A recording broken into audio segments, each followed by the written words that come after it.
Welcome to Vroom Vibes. If you enjoy car reviews, don't forget to like, subscribe, and hit the notification bell.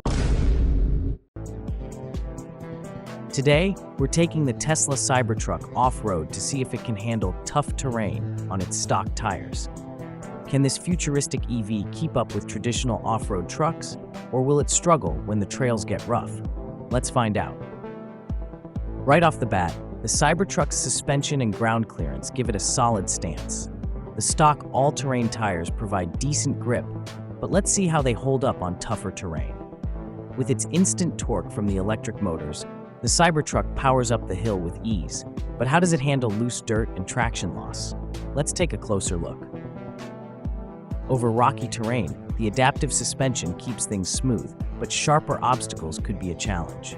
It's clear the Cybertruck can hold its own off-road, even on stock tires.